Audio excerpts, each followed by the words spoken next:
Here's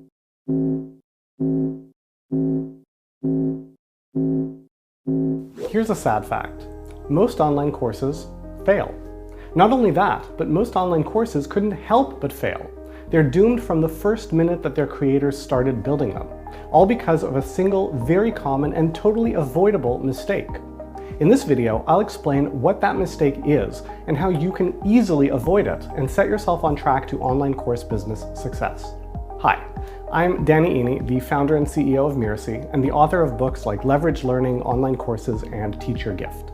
I've spent the last decade teaching coaches, consultants, and expert entrepreneurs like you to create online course businesses.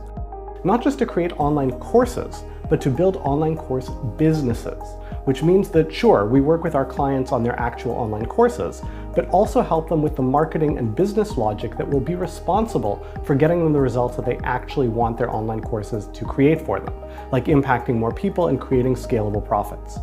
And that all starts with some very simple math that drives the success, or lack thereof, of every business. In my book, Teach Your Gift, I illustrate this idea with the story of a boutique cafe that opened in New York's Lower East Side in 2005. They sold authentic Vienna roast, which is lighter and sweeter than conventional espresso. The decor was charming, and the presentation was beautiful. Each beverage was served on shiny metal trays with a glass of water and a chocolate cookie. It was a lovely concept, and 6 months later, it was out of business. And this wasn't a function of poor management or marketing. In the founder's own words, writing about the experience later, it was an inevitability. Here's what it comes down to. On one hand, you've got the cost of rent and labor. On the other, you've got the value of a sale times the 20 or so people that a cozy cafe can hold. Line those two up and you can never arrive at a profit. Now, here's how that same sort of math works for an online course business. You take whatever retail price you're planning on charging and divide it by 3. 1/3 of that retail price will go towards customer acquisition. That's your marketing and sales activities. Another 1/3 will go towards fulfillment. That's the cost of creating a great experience and outcome for your students. And the last 1/3 is contribution profit. That's what pays for your overhead costs, and if there's enough volume, turns into actual profit in your business. The clincher is the 1/3 that you'll spend on customer acquisition. If your course is cheap, then that means you'll have very little to spend on acquiring customers, whether that means running ads or paying commissions to joint venture partners, which costs money, or it's doing stuff like content marketing, which might seem free, but it takes time and your time has a value too. You have to be able to pay for those activities with about 1/3 of what you charge for your course. And if that math doesn't work, you just don't have a business. That's why the #1 key to a successful course business is that you have to build it around a course that you can charge a premium for.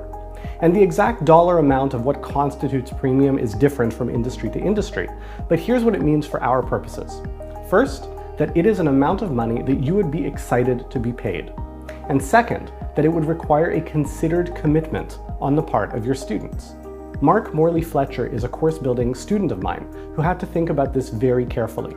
He is a scientist by training, but his passion is jazz guitar. He's been playing for 30 years, and along the way he noticed that for some reason, he was a lot better in practice than he was when it came time to actually perform.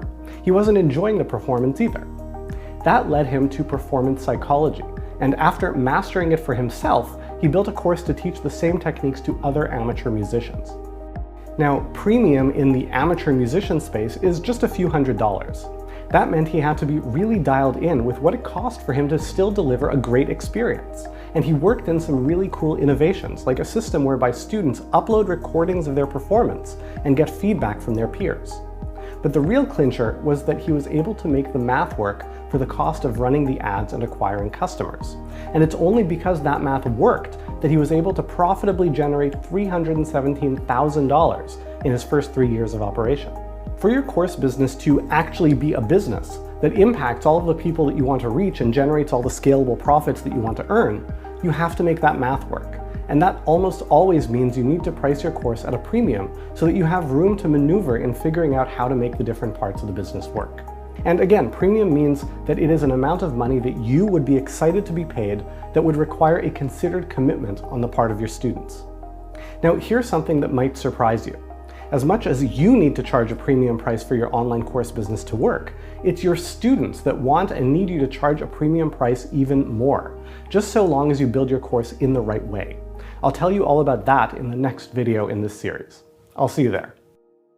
So that's my friend Danny from Miracy. Go ahead and click the link below this video to get free instant access to the next series of videos in this series that are going to help you be successful with your online course pricing and overall success. Go ahead and just click the link below this video and enjoy the video series.